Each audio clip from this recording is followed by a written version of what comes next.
Pandian store new பிரேமோ கோர்ட்டுக்கு கூட்டிகிட்டு போகிறாங்க. எல்லாருமே அப்போ ரொம்ப ஃபீல் பண்ணிகிட்ருக்காங்க. ஏன்னா அவளை தான் மகளாக நான் பார்த்தானே, இன்னைக்கு இப்படி ஒரு கேவலமான காரியம் பண்ணுவான்னு நான் நினைக்கல அப்படின்ட்டு கோமதி ரொம்ப ரொம்ப ஃபீலிங்கில் இருக்காங்க. அதுக்கப்புறமா மயில் பார்த்திங்கன்னா வருவாங்க. மயில் வரும்போது நம்மளுடைய கோமதி இருந்துட்டு, கொஞ்சம் கூட உனக்கு மனசாட்சி இல்லைல்ல, நான் உன்னை மருமகளாக பார்த்தேன், நான் மகளாக தானே பார்த்தேன் அத்தன்றாங்க. போதும் வாயை முடின்றாங்க. ஒரு வார்த்தை பேசினேன்னா நான் என்ன பண்ணுவேன்னு தெரியாது, மனுஷியாக இருக்க மாட்டேன்றாங்க. நான் உன்னை எப்படியெல்லாம் நினச்சணுமாங்க.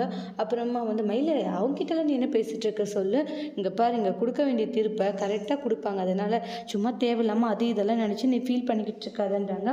எதையுமே நினச்சி நீ ஃபீல் பண்ணாத விட அப்படின்ற மாதிரி சொல்லிட்டு இருக்காங்க. இல்லைம்மா, இருந்தாலே கொஞ்சம் கஷ்டமாக இருக்குது. என்ன கஷ்டமாக இருக்குது, சைலண்டாக இரு அப்படின்வாங்க. சரவணன் பல்ல கடிச்சிட்டு இருக்காங்க. அந்த அளவுக்கு சரவணனுக்கு கோவம் இருந்தாலே இப்போ எதுவும் பேச முடியாது அப்படின்ற அந்த ஒரு காரணத்துக்காகவே ரொம்ப ரொம்ப பொறுமையாக இருந்துட்டு இருக்காங்க.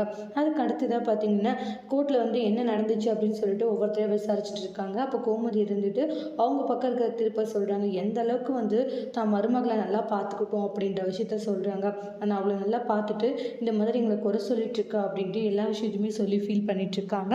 அதுக்கப்புறமா மயிலையும் விசாரிக்கிறாங்க. ஏமா, இவங்க சொல்கிறது உண்மையா இல்லை உன்னை குடும்பப்படுத்தினாங்கன்னு நீ சொல்கிறது உண்மையா சொல்லுமா அப்படின்றாங்க. அப்படியே மயிலு ஷாக் ஆகுறாங்க.